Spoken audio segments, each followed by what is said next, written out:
Welcome to YouTube channel.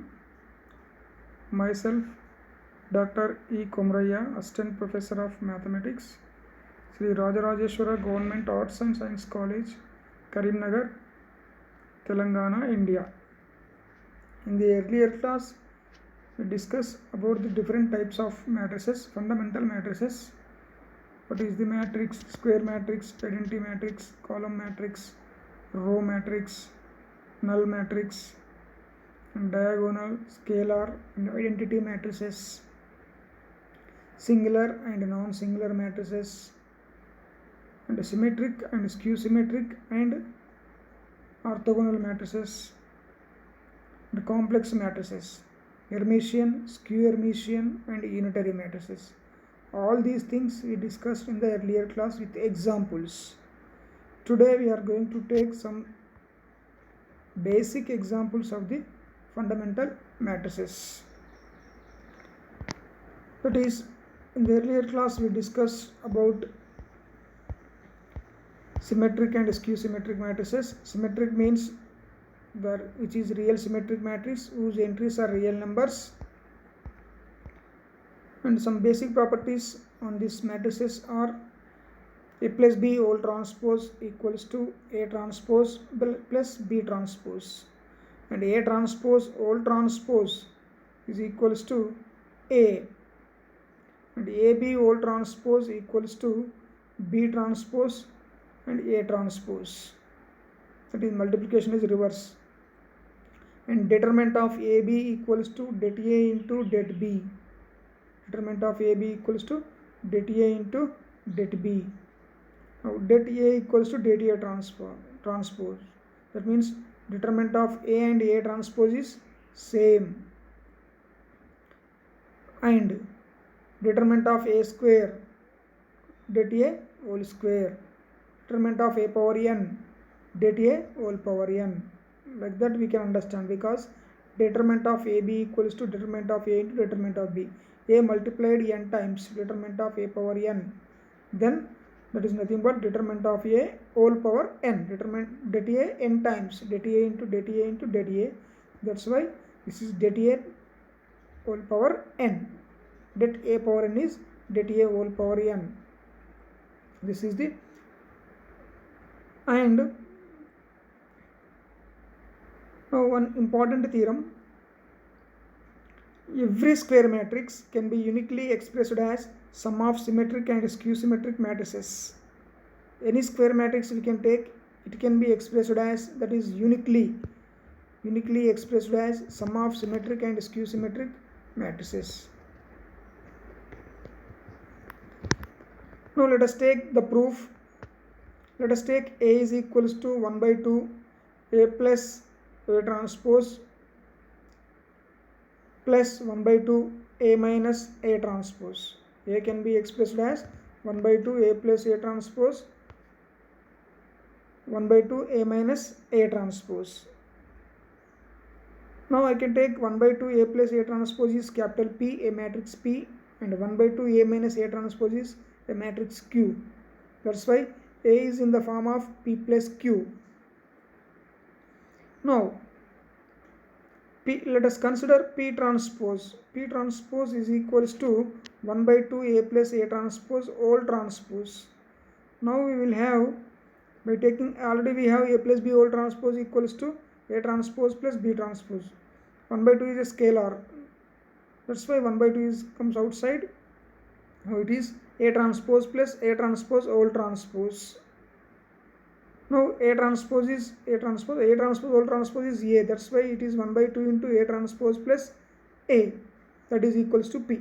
That's why P transpose equals to P. P is a symmetric matrix. Similarly, we can take Q transpose. Q transpose equals to 1 by 2 A minus A transpose whole transpose. That is equals to 1 by 2 into A transpose minus A transpose whole transpose. A transpose whole transpose is A.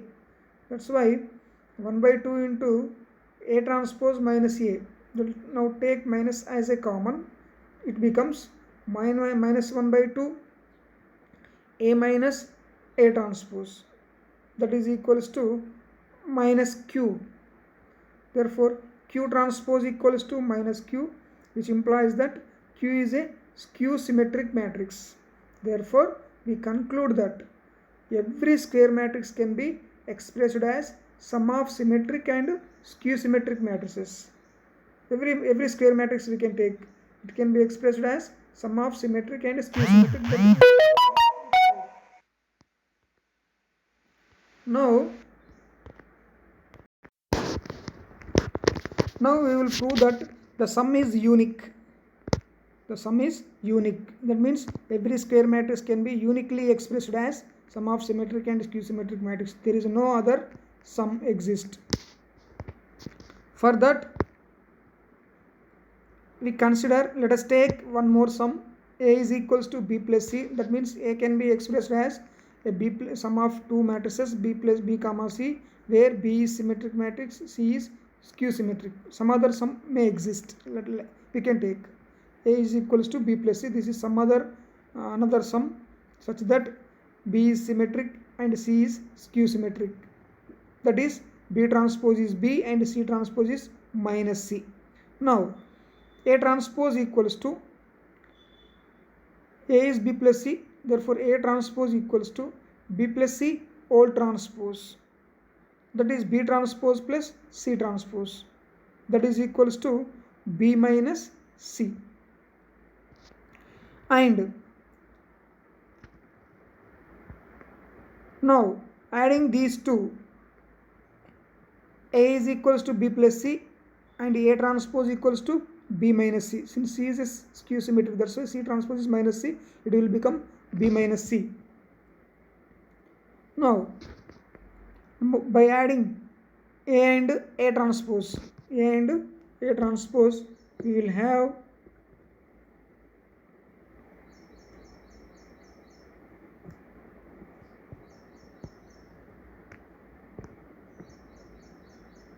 this is A and this is A transpose. By adding these two, A plus A transpose implies C will be cancelled, 2B. A plus A transpose is 2B, which implies that B is equals to 1 by 2 A plus A transpose, that is equals to P. Again the B, another sum we can consider, that B is automatically equal to P. And let us consider A minus A transpose. A minus A transpose will becomes 2C. That implies C is equals to 1 by 2 A minus A transpose, that is equals to Q. Therefore we consider another sum, A equals to B plus C. Again that B is equals to P and Q is equals to C. Therefore every square matrix can be uniquely expressed as sum of symmetric and skew symmetric matrix, where the symmetric matrix is 1 by 2 into A plus A transpose, skew symmetric matrix is 1 by 2 into A minus A transpose. This is the unique way. Now let us consider one example. Let us take a matrix A. A is equals to 2, 4, 6, 7, 3, 5, 8, 9, 1. Then A transpose is equals to, by interchanging rows and columns, 2, 7, 8, 4, 3, 9, 6, 5, 1. This is A transpose. Now A can be written as 1 by 2 into A plus A transpose plus 1 by 2 into A minus A transpose, where first one is symmetric and second one is skew symmetric matrix. That's why A is equals to 1 by 2 into A plus A transpose plus 1 by 2 into A minus A transpose. Now this is A is equals to 1 by 2 into,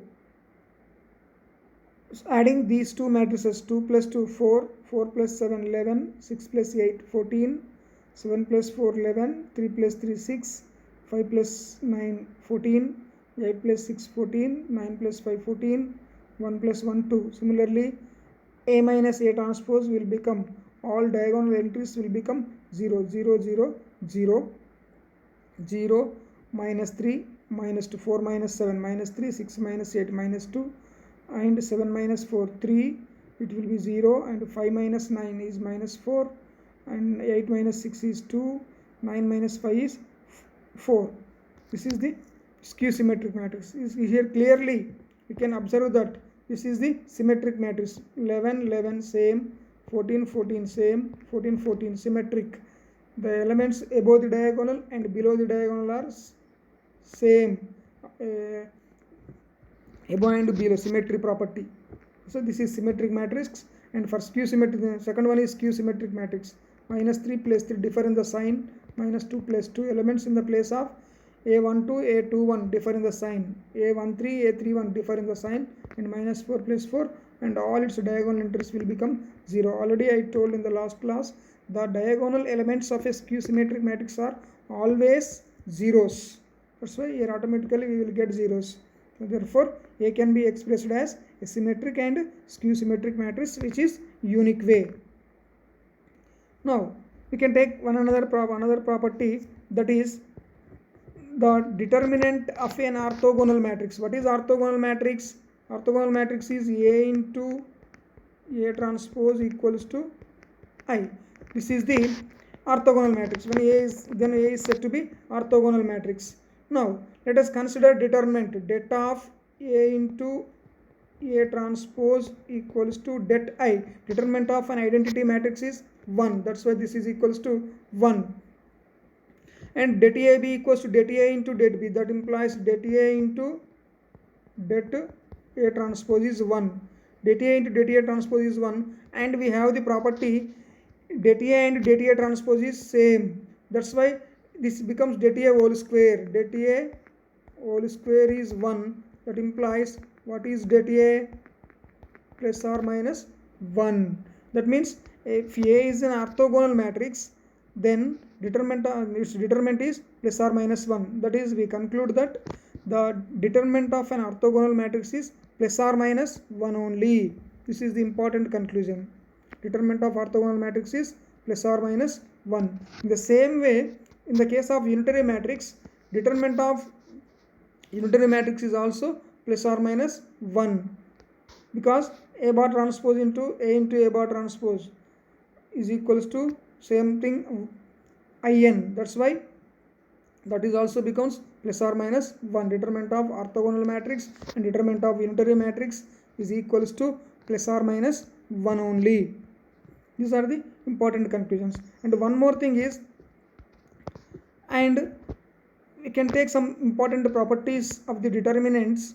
That means the properties of the determinant are, if A is a matrix of order n, A is a matrix of order n, order of A is n, A square matrix of order n, then K into determinant of Ka is equals to, determinant of Ka is equals to, since Ka means the scalar, K is a scalar, this is scalar multiplied with all rows of the matrix.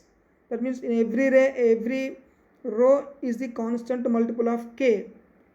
Now by properties of the determinant, the K will be come outside of the determinant from all n rows. That's why total n case K power n into det A. This is also one important observation. If A is a square matrix of order n, then determinant of K is a scalar, is equals to K power n into det A. This is one important observation. And some other properties of the determinants, that is, if any two rows of a matrix are identical, that means this is a matrix, determinant of the matrix 1 1 2 2. These two rows are identical. First one is 1 1 and second one is 2 2. Any two rows are identical, then its determinant will be 0. Any two rows are identical, then its determinant will be 0. Identical or same, either it is 1 1 also, then also it will be 0. This is one property of determinants. And when multiply any row with a scalar and add to another row, multiply any row, that means suppose we can take R2 implies R2 plus 2R1. These are the elementary row operations. if we apply this operation on a matrix, suppose determinant of a matrix is n, determinant of a matrix is some value d, then by applying this elementary row operation on that matrix, that means multiplying first row with 2 and add to second row, then the determinant of the matrix cannot be changed. Determinant cannot be changed. Determinant cannot be changed. This is one important property. Scalar multiplication of any row and add to another row, then determinant cannot be changed. In the earlier case, the 2 multiplied with only one row, the 2 comes outside. In the earlier case, k power n, k multiplied with all rows. Here 2 multiplied with one row and add to r2, then determinant cannot be changed.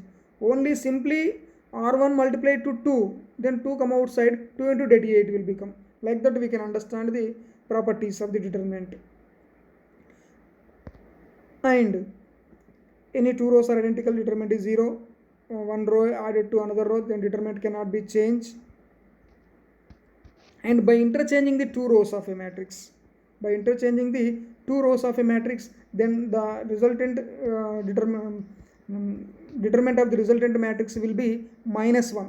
When we are interchanging the 2 rows, r1 and r2 are interchanged, now the resultant matrix determinant will be minus det A. Becomes det A will become negative of det A. Like that we can understand. By changing any 2 rows of a matrix, determinant will be changing the sign of the actual matrix. That means, suppose we can take this is 1 2 2 1. If I can change the 2 rows, that is 2 1 and 1 2. First one determinant is 1 minus 4 minus 3, and second one determinant is 2 minus 1 3. They are differ in the sign by changing the interchanging the 2 rows. This is the one more important property. And these are these operations, that means elementary row operations applied on a matrix, the rank of the resultant matrix. That means the determinant is 0 or non-zero. That result cannot be changed, but the signs will be changed. Some constant k power n comes outside. That will happens, but the main structure, the rank of the matrix cannot be changed. That's why the elementary row operations are multiply any constant, a scalar with a row. That is the one elementary row operations. And the second one is